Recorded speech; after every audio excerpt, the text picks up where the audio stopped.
bikes, oh. Cycling. Aluminum ba ito? Alloy na yan. Alloy na? Alloy na yan. Okay. Tapos, 27.5 pa. Magkano ang halaga? Pag kay Big 5 nyo binili, bibigay ko lang sa ng... Sige, para sa inyo, 3,800. Basta napanood nyo sa vlog ni Gan. 3.8 na lang to, boss. 3.8 na lang yan. Okay. Oh, pero regular price niyan is 4,000, ha? Walang tawad yun. Ngayon, kung napanood nyo sa vlog, 3.8. Yun mga boss, update tayo dito kay Boss Mig. Si Boss Mig yung kasama natin. Update tayo sa mga bago niyang project bike, tsaka sa mga bago niyang bike niya. May mga bago siyang road bike ngayon dito kay Big 5 Bike Shop. Okay boss, location natin, paano mo ba? Okay. Yo, what's up? So, nandito na naman tayo sa Big 5 Bike Shop. So, ito na naman ang inyong lingkod, ang masungit yung Big 5 Bike Shop owner na ayaw magpatawad, si Boss Miguel. Okay? So, sa lahat na naghahanap ng location natin, ito ay located sa Block 10, Lot 3. Sa Potter Road Corner, Camarin Road. So, search lang sa Google is yung Meralco, Caloocan o kaya yung North Caloocan City Hall para hindi kayo mahirapan. So, malapit na kami doon. So, pero para ma-exact location niyo kung saan tayo nakalocate, search lang sa Google, Big 5 Bike Shop, Natividad P Building. Natividad P Building. Pero meron pa rin tayo, open pa rin po yung isa nating shop, ha? Dito sa sa Bate Subdivision, ha. So sa lahat na nakakaalam kung saan yung location noon, open pa rin po 'yon. So kompleto yung piyesa din doon, kung ano yung makikita niyo rito, meron din doon. Tsaka same price lang din naman. So wag na tayo magpaligoy-ligoy pa. Meron kasi tayo dito yung bagong build bike na sobrang mura tsaka sobrang solid. Okay. Dito tayo dito. Okay, ito. So yan, ito yung big bike ba? Mountain bike natin na super solid talaga. Binuunan natin na maganda yung group set nito. So ito, kung mapapansin ninyo, size 29 siya. Medium size yung frame. Ayan, no, medium. Anong brand yan, boss? Mountain Peak Everest Pro. Okay. So ito, naka-true axle na yung frame niya. Tapos yung fork niya, naka-quick release. So gold hub na yan, ang ginawa natin setup. Floating rotor na rin. 6 poles na yan. Ang hub niya is Speed 1 Soldier. So yan, Speed 1 Soldier na yan. Tapos ang group set na nakalagay dito is Shimano Diore 12 speed. M6100. Tapos yung hydraulic brake niya is Diore na rin. Diore yan? Diore na rin yan. Hindi. Diore na rin siya. Siya ay MT410. 400 ata yan. Oo, yun. Ito yung M4100 naman niya. So, yan, pure Shimano na talaga yung group set ito. Tapos kung mapapansin niyo yung bottom bracket ito is yung Aerowick X9. XX9. Yan yung carbon look na yung ano niya. So, sobrang tindi na ng look nito. Tapos 34 teeth. Yes, 34 teeth na po yan. Okay. Tapos yung gulong niya, foldable. So, yung foldable niya, pwede na niya pang tubeless. Kung talagang may budget, ipa-tubeless nyo na lang. So, yan. So, ang fork niya is rigid fork din. Mountain Peak na rin. RGF so, 629. Yes, RGF tapered. Tapered, syempre. Size 29 to, ha. Tapos, yan, kung makikita nyo, yan yung full setup niya. So, sa lahat ng mga interesado, ito binibigay namin to sa halagang 26,500 basta napanood nyo sa vlog dito, ha. Pero pag walk-in retail, 28K namin to pag walk-in, ha? Okay, pag nagtanong kayo kung magkano, ibibigay namin presyo yung 28,000. So, yung mga napanood sa vlog, alam na nila kung magkano yung presyo dapat, ha? Okay. So, kasi meron dyan yung pag sinabi, pag nagpunta kami ron, iba yung presyo. Natural, retail price. Kung napanood nyo sa vlog, yun yung price. Okay? So, kung ano po yung napanood nyo sa vlog, yun po yung presyo natin. So, wala na magsasabi kapag nagpunta rito, iba yung presyo. Baka naman hindi nyo kasi sinabi na pala sa vlog. May price book kasi sa vlog, ha? Okay. So, ito naman, ganun din siya. Matte nga lang kulay nito kasi ito glossy. Ito matte naman. Ngayon, itong matte na to, naka-suspension fork. Air shock naman siya. Ito naman, pure true axle na to. Ganun din ang specs niya. 6 poles, 12 speed, Diore, Halotech. Nagkakaiba lang to sa hub. Kasi yung hub na nilagay natin dito is Aerowick. Aerowick. Yung sa kabila kasi Speed 1 Soldier. Okay. Ito Aerowick naman. So parehas naman yung 6 poles, tunog mayaman parehas yan. Okay? So, kung magkano halaga, ganun din halaga nito, 26,500 din to, ha? Okay, parehas lang. 26,500. Same lang siya. So, sa lahat naman na nag-aabang dito sa isa natin, ito mabiling-mabili. Nung huling na vlog to, mabiling-mabili talaga to. Ito yung 12 speed natin na mountain bike. na nakakaset type, hydraulic, tsaka Halotech pa. So 12 speed na siya ha. 12 speed. Ito nagkakahalaga lang to ng 8K basta napanood sa vlog. Pero kapag nag-walk-in kayo dito tapos nagtanong kayo kung magkano yung halaga, 8.5 namin binibenta to ha. So, yun nga, basta napanood sa vlog is 8,000. Okay. 12 speed na yan, boss. Yes, 12 speed na to. 12 Halotech speed. pa. Halotech pa. Alloy na rin yung batalya. Okay? So, yung kasunod naman natin is itong si Skyline na, Skyline Hoover. So, isa na lang ba yan, boss? Hindi, marami pa to. Marami pa. Pero yung kulay kasi isa na lang, kaya isa na lang din-display natin. So, yan, kung mapapansin ninyo, medyo may pagka mint green yung kulay nung ano. Tapos, two-tone siya, may tangerine ba to? Ano bang yan? Orange lang yan. Orange kulay na. Orange na sinimplihan na lang ni ano. Bigyan, orange at green. Yun na lang. Oo, para tayong ano, para malalaki kasi tayo, no? Oo, so, ito, 1/8 speed. 1/8 speed. Smack yung group set. Hydraulic disc brake na siya. X-Spark. Lockout fork.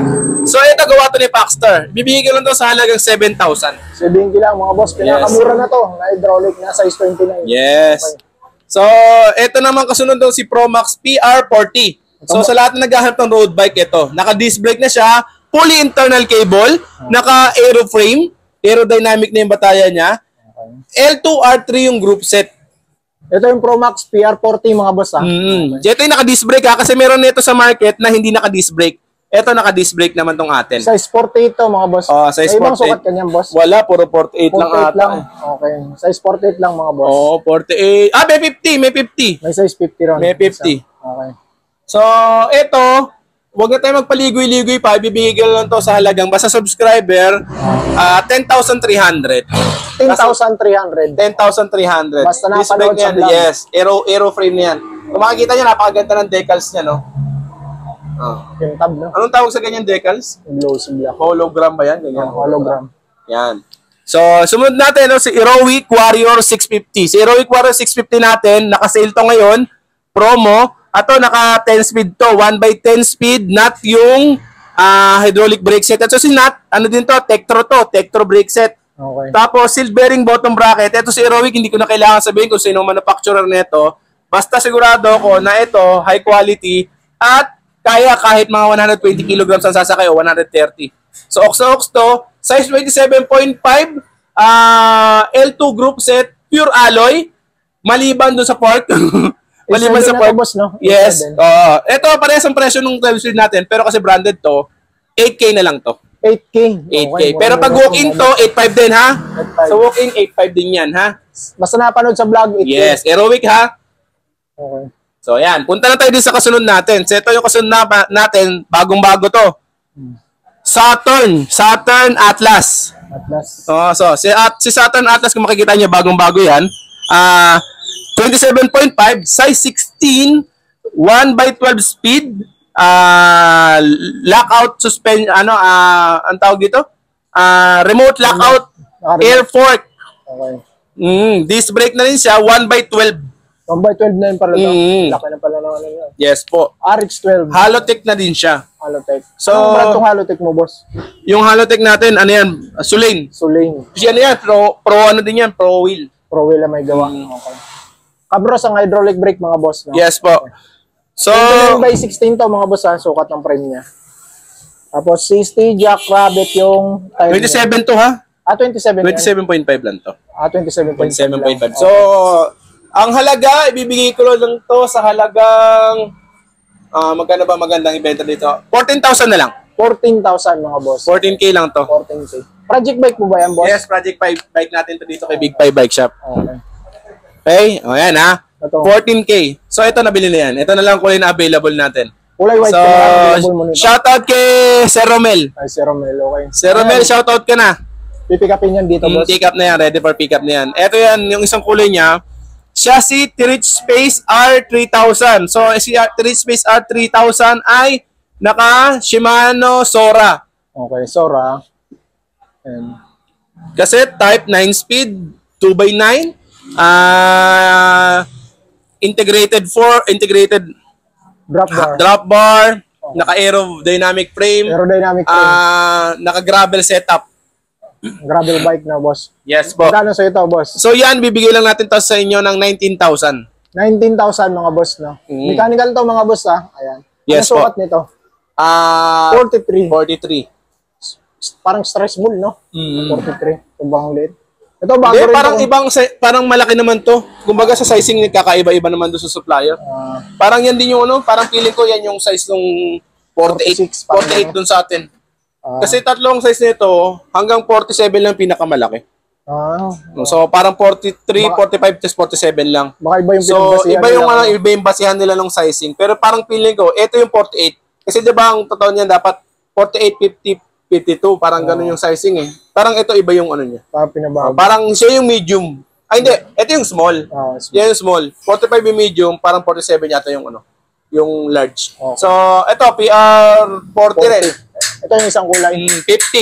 Size 50. Size 50 Isang naman. sukat pala ito mga boss. Pero sa kulay parehas lang. 10.3 ha, 10.3. 10,300. Ayan. Ito yung bago to dito Ito kay naman Boss Mig. yung Garuda Zephyr natin. So, si Garuda Zephyr natin, 2x8 din siya. Okay. STI look, sensor reflex. Yan. Sensor reflex, yan, tilang kulay kung makikita ninyo. Tritone o apat ba? Apat. Apat. 1, 2, 3, O yan. 4. Quad tone.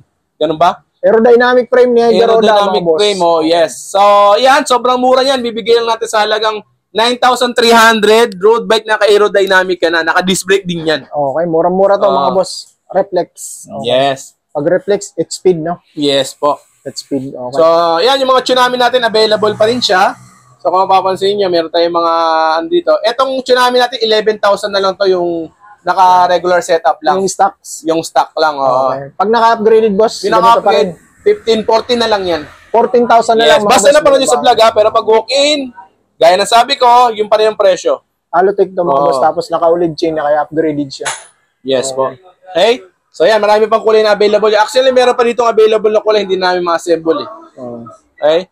So, Foxster, baka may nangangailangan din ng Foxster. O nga pala, susunod na vlog natin, puro pyesa naman, tulad nito ha. Okay, Kung abangan nyo yan. makikita niyan, Abangan abangan nyo sa susunod na video natin. Ito, Oo.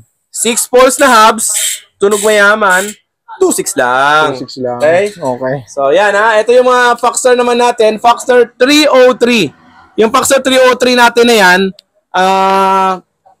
7,000 lang yan. Hydraulic disc brake, 1x8. Pero bakal nga lang yung crankset niyan. Pero although, Foxster naman siya, kahit yung mga ganun. Okay. That's alloy na yung hub. So, yan. 7K lang yan. 7K lang. 7K So, lang, ito yung mga yan. Oh. Hindi natin makita kasi medyo marami. Ito yan. Oh. Ayan yung may Yung mga stocks kulay na variant niyan. niya. Okay. Tapos, yung pinakamura nating bike dito sa Big 5 Bike Shop, itong LI bikes, oh. Aluminum ba ito? Alloy na yan. Alloy na? Alloy na yan. Tapos, 27.5 pa. Magkano ang halaga? Pag kay Big 5 nyo binili, bibigay ko lang sa ng... Sige, para sa inyo, 3,800. Basta napanood nyo sa vlog ni Gan. 3.8 na lang to boss. 3,800 na lang yan. Okay. Oh, Alloy pero na regular mga price boss, niyan is 4,000 ha. Walang tawad yun. Ngayon, kung napanood nyo sa vlog, 3,800. 3.8. Okay? Okay.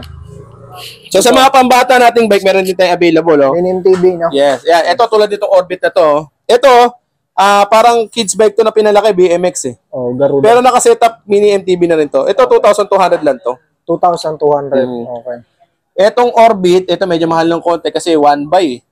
1x, naka Kinwall tires, tas mountain bike na yung setup talaga niyan. Forma na talaga nito, no? May shock na rin siya, oh. Okay. So, kung magkano halaga nito, 3,000 lang. 3,000. Naka-disc brake na. Ito naman, ito na isang variant lang to ng isa kanina. Okay. Tuto rin. Ito rin, tuto. Orbit. Okay. Orbit. Hmm. Okay. May Orbit balancer tsaka na Garuda. lahat. May balancer. Okay. Tapos sa mga pambatang bike yan, tulad yan, 1.5 lang yan, pang 7 years old. 1.5. 6 to 7 years old, meron tayong tago 1.5. Yan, mamimili nila kayo ng kulay, Spider-Man, blue, pink.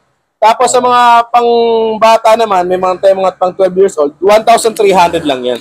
1,300. Tapos kung wala pa rin budget na ano, meron tayo dito tag 800 yan. Kulay-pula nga lang siya. Okay. So, nga pala ito, yung Moso natin ha, baka makalimutan nyo, meron tayong Moso dito available. Road bike, no? Road bike, Project ito nakaset up na to, project bike na to. 20,000 lang to. 20,000. Naka-rim brake to, mga boss. Yes po. 2x9 speed, Moso, size 50. Okay. Okay? Kinesis natin, meron tayong available dito. Kinesis na mountain bike. Ito, mura lang din natin ito ibibigay. 24,000. Nakatulong mayaman to, 6 poles. At saka, Diore group set. Mountain bike RJ pa yung ano Yes yan, po, no? opo. Sumunod natin itong carbon natin, nag-iisa na lang to ha. Nag-iisa na lang ba? 10 units to nung mga nakaraang vlog, pero ngayon nag-iisa na lang talaga siya. Last na to. Ito, bibigay ko lang to sa halagang 20,000 kasi last na siya. Carbon, okay. Carbon na kasi to eh, Ano ba carbon. sukat niyan? Medium 27.5 medium. 27.5. Yes. Okay. Ito ang project bike mo. Project bike natin na Titan, naka Diore group set, 12 speed, Shimano MP200, 21K. 21K. Yes, Okay. 27.5. Okay. Ito yung isa pa nating build bike na maganda rin. Mountain Peak Ninja 2 na silver ang kulay, naka-aero na rin siya na naka-air shock na rin siya na Aerowick. remote lockout Aerowick. na. 6 poles carbon hub. Tapos Carbon hub ba? Diore group set. Yes po. Halotech na rin siya. Ito ibibigay ko sa halagang 24,000. 24,000. Yes po. Ito, napakita na natin to. Yes, ito na yung nando kanina. So, yan ang available ngayon kay Big 5 Bike Shop ng mga units. So, abangan nyo yung susunod natin na vlog. Puro naman pyesa doon. So, marami rin nag-aabang yan. Sigurado ako yung mga batalya. Meron tayo booster yung brand. So, kaabang-abang. Actually, may mga nakabili na. Kasi hindi namin binablog. Kasi alam namin marami maghahanap eh. Ngayon, ito na yung pagkakataon ninyo. Kung gusto nyo talagang bumili, pumunta na kayo dito. Kasi ang available sa ngayon is, ang binaklaksan namin ng karaan is 15 pieces. Parang natitira ngayon, parang 7 na lang. So, magunahan na lang kayo. Booster, bagong-bagong brand yun. Okay. So, magandang klase. Wala pang gas-gas. Brand new. So, yun lang. Maraming salamat. Ulitin ko lang yung location natin. Block 10, Lot 3, sa Port Road Corner, Camarin Road. Contact number ko is 0951-756-0798. So, sa lahat ng mga gustong pumunta, message lang kayo. Tsaka para tanungin nyo na lang kung may available pa paano gusto nyo bilhin. So, mag-reply naman kami pag hindi kami busy, huwag kayo mag-alala. Pero, wag naman kayo mag-message sa madaling araw, ha? So, yun lang. Maraming salamat sa inyo. Thank you so much. And God bless po. Thank you so much sa lahat ng blessings, sa lahat ng mga supporters natin. Sa lahat ng mga bashers, thank you. Maraming salamat. And good luck. Bye-bye!